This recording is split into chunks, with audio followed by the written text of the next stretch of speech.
Good day everyone! Welcome back to Wisdom Academy PH. Again, I'm O'Neil, your teacher in Basics of Graphic Design. And ngayon, ang pag-uusapan naman natin ay about color. So, let's start. Define muna natin yung color o kulay, ang tawag natin in Filipino. So, color is basically reflected light. Anything na nakikita natin, na perceive natin na kulay ay it's just light being transmitted back to our eyes. And then, second definition of color is, color can influence moods or emotions, take cultural and personal meanings, and attract attention. Moods and emotions, pag nakakita tayo, halimbawa, for instance, black and white na photo, ganyan, we immediately think na this must be sad, ganyan. May mga ganong connotations tayo. Secondly, take cultural and personal meanings. Halimbawa, yung flag ng Philippines, makita natin yung colors na red, blue, white, and yellow. Lahat yun may meaning, di ba? Lahat yun may symbolisms about nationalism and patriotism. Pero, pagka ginamit naman natin yung red sa ating personal meanings, halimbawa, red symbolizes love, blood, anger, o kung ano mang emotions or meanings na i-attach natin doon. Makita natin na iba-iba yung gamit ng same color na yon sa different situations around the world or anywhere or with anyone. In every context, in every place, in every culture, in every person, may iba-iba tayong perception at meanings na ina-attach sa mga colors na nakikita natin. And lastly, color is used to attract attention. So, sa portion na to, magde-define tayo ng mga terminologies na makikita natin pag magde-design na tayo palagi. So, it is important na when we start doing graphic design, ma-familiarize muna tayo sa mga terms na ginagamit natin, especially for colors, kasi medyo marami-rami sila. And in every editing site or program, makikita mo talaga sila. So, it's important na gets natin kahit paano. So, number one term na gagamitin natin ay hue. Hue is just basically, pwedeng another word for color, pero it's the purest state of color. Ito yung pinaka matingkad na version ng kulay. Ito yung pinaka pure na version ng colors. And everything else, lighter or darker, ay variations na lang ng hue na ito. Next is value. Value is how light or dark a hue is, or pwede natin tawagin brightness ng isang hue. So as you can see here, ito yung mga hue. Ito yung mga purest states of colors, as you can see in the middle. And the more you add white, it gets lighter, and the more you add black, gets darker. So, tinatawag nating tint ang isang hue na nilighten ng white. Yung purest color kanina, yung hue, dagdagan lang natin ng white, it gets lighter, and yun yung tint. We call tint yung mga hue na nilighten natin with white, and then we call it shade yung mga hue na dinarken natin with black. Next, we have saturation. Saturation is yung pureness or yung intensity ng isang kulay. Makita natin here na nasa right side, yung purest or yung most saturated or yung hue mismo. And then, nasa pinaka-left, yung pinaka-desaturated. The more desaturated it is, the more na magiging mas gray siya until truly gray na lang siya. Now, to combine lahat ng concepts na minention natin kanina, gagamit tayo ng color pyramid. So, sa color pyramid na to, topmost color here, ito yung hue, and value yung kanina na mention natin na the more you go to the left, gets darker. The more you add black, nagiging darker siya. And the more you add white, nagiging lighter siya. It's called tint. Okay. And then, from up to down, yung saturation niya from top to bottom. Top being yung pinaka-saturated. And the more you go down, mas nagiging desaturated. Okay? Okay, now let's talk about the color wheel. I think medyo familiar naman na tayo sa color wheel base sa mga MAPE classes natin nung bata tayo. Pero expand na lang natin yung definition and yung uses niya. Kasi for me, very useful ito sa pagde-decide ng colors, color palettes na gagamitin ko for graphic design. Ganyan. So yung basic essence ng color wheel is that para mabuo yung color wheel, meron tayong 3 basic colors, yung tinatawag natin primary colors. Primary colors are the most basic colors from which all other combinations would be formed. So sa kanila manggagaling lahat ng combinations na mabubuo natin mamaya. And then we have secondary colors. Secondary colors ay yung result from the combination of primary colors. So we have violet, combination ng blue at red.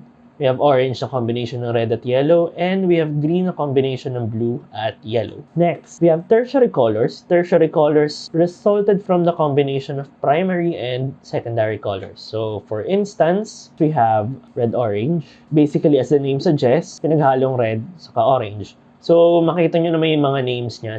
These are the colors na talagang Yung first word ay primary color, the second word is secondary color. So, we have yellow-orange here, we have yellow-green, we have blue-green, we have blue-violet, and we have red-violet. Okay. Ayan, so dahil nabuo na natin yung color wheel natin using yung three main color types kanina, yung primary colors, secondary colors, and tertiary colors, now magpo-proceed tayo kung paano natin gagamitin yung color wheel in using color combinations para sa graphic design. So, first combination we have ay warm colors. So, these are the usual colors na define ng heat, warmth, or what you can feel on a sunny day, ganyan. So, from red to yellow-green siya. It can be fluid din naman. Hindi naman very strict na ito lang talaga yung set na yun. Then, we have the opposite. We have cool colors. Cool colors span from green to red-violet. So, ito yung opposite nung warm colors kanina. Kung nag-define siya ng warmth, ito lamig, basically. Focus naman tayo ngayon sa monochromatic color scheme. So, monochromatic color scheme makes use of various tints and shades of only one color. As we can see from this example, yellow-green siya. Ang gagamitin lang natin ay various shades ng yellow-green. So, let's have an example. So, for instance, dito sa movie poster ng Soul, it's generally a blue monochromatic color scheme. Next, so analogous color scheme makes use of hues that are side-by-side na color wheels. So basically, magkakatabing kulay. Pwedeng dalawa lang, pwedeng tatlo. So, sa example na meron tayo, we have violet, red-violet, and red. So, as we can see in this example, ang main colors na ginamit natin ay blue, blue-violet, violet, blue-red-violet. So, makita natin yung tone ng sky na magkakatabi using analogous colors. Then, we also have this, si Dr. Seuss. So, ang main ginamit natin here ay yellow-orange and yellow. Magkatabi sila sa color wheel, so they're analogous. Next, we have complementary color schemes. These are high contrast and high intensity colors. Colors opposite each other in the color wheel. So, basta yung katapat niya sa color wheel, yun yung complement niya. So, for example, here, sa poster na to, in Alice in Wonderland, ang ginamit ng artist mainly ay red and green. Next, we have split complementary scheme. Notable siya for its Y-shaped pattern. So, paano siya nabuo? A variation of complementary color scheme but makes use of the adjacent hues of the main hues complement. Medyo magulo i-define pero i-illustrate na lang natin. So, if you can see this picture, ito yung main color natin. Main color natin yung yellow. Ang complement niya ay violet, di ba? Violet. Pero hindi natin gagamitin yung violet. Gagamitin natin yung katabi, violet. So, this is blue-violet and red-violet. So, as we can see from this example, maganda yung blending niya. Yellow, complement niya ay violet, pero ang ginamit natin ay blue-violet and red-violet. Pero, hindi siya ganun ka-noticeable minsan kasi parang gradient siya dito sa picture na to. Next, we have triadic color scheme. So, makes use of any three colors that are evenly spaced on the color wheel. As the name suggests, so we pick a color, white or red, and we count even spaces. 1, 2, 3, yellow. 1, 2, 3, blue, and 1, 2, 3, red ulit. Gagamit ka lang ng 3 colors. Basically, ang pwede mong gamitin combinations dito ay primary colors, secondary colors, and then variations. So, halimbawa ito, mostly primary colors to, di ba? Yung example din natin kanina. So, blue, red, and yellow.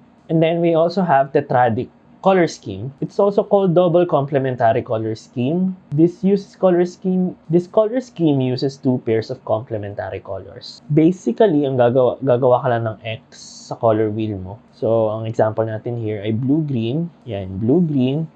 Katapat niya ay red-orange. Then, yellow-orange. Katapat niya ay blue-violet. Wala ako gano'ng magbigay na example neto. Next we have is the square color scheme. So, square color scheme ay variation ng double complementary kanina. Neto. Nung tetradic. Basically, ganun lang din siya. Pero, gagawa ka naman ngayon ng square sa color wheel mo and even space yung colors. So, gamit natin here ay red-orange, 2 space, yellow, 2 spaces, blue-green, 2 spaces, and purple. So, wala rin nang mabigay na example dito. Medyo mahirap makahagilap ng example. Mag-deviate na tayo ng konti sa color scheme. Actually, mag-deviate pala talaga. So, we also have the achromatic color scheme. Next, we have the achromatic color scheme. So the achromatic color scheme makes use of black, white, and shades of gray only, as we can see from this example. Generally all, pero yung text ay gold for emphasis. Basically, black and white. Natapos na yung pagbigay ng terminologies and concepts about color. And now it's time to give you some guides or tips. So let's start. Number 1, choose a proper palette. So do not choose more than 4 colors for your design. As nakita natin kanina, if makikita nyo yung mga color schemes na nabuo natin kanina, walang sumobra sa 4. Mahirap naman gawan yung 4 na matinong color scheme. In choosing a palette, pick a dominant color you think represents the entire design, then pick accents accordingly. So accents yung accents yung mga dagdag na colors na mag-enhance nung dominant color mo. So if makita natin kanina, hanapin ko lang yung slide kasi halimbawa ito from Joker. As we can see from this example, the dominant color is blue. Then pumili tayo ng mga accents na red, yellow, green to enhance yung image. Meron din tayo tinatawag na 60-30-10 rule na variation din nung minention nating rule kanina. So basically, a dominant color should account for 60% of the design, followed by 2 accent colors, 30% and 10% respectively. So as we can see yung example din kanina ni Joker, feel ko pasok yung blue dun sa 60% and yung other percentages. Yan. Next tip or guide is be mindful of color symbolisms. Na-mention din naman natin to kanina. Certain colors evoke specific emotions and moods, so choose wisely. And kaakibat nito, we should also know our audience. For instance, vibrant colors are more used for movies targeted for children than adults. And if we can also see yung mga genres of movies, familiar din kayo, the darker posters are usually reserved for horrors or crime, thriller, ganyan. And usually, the more vibrant it is, mas nag-gravitate siya towards comedy and rom-coms. It is also important na alam mo dapat kung ano yung gagamitin mong set of colors para sa audience mo. So basically, that's it for colors. So I hope na marami kayo natutunan about this lesson. And sana makatulong ito sa pagpili nyo ng mga proper design choices. So, again, reiterate ko lang na all of these rules are not so strict naman. So, agency mo pa rin. Ikaw pa rin yung talagang magde-decide kung ano yung mga pipiliin mong colors, kung anong mga principles yung mga gagamitin mo. And nandito yung mga rules na to guide you, pero completely up to you pa rin. Thank you for watching and I really hope na may natutunan kayo sa course na to. Ayun. So, thank you and goodbye. Thank you very much for watching this video lecture made by Wisdom Academy PH. If you want to join our mission of providing high-quality educational videos for all Filipinos free of charge, then please consider supporting Wisdom Academy PH by contributing or donating to the following accounts. Kung interesado naman kayo maging parte ng aming organisasyon bilang isang volunteer educator upang makapagbahagi at makapagturo sa mga taong nangangailangan, then please proceed to this link. If you like this video, then please hit the thumbs up.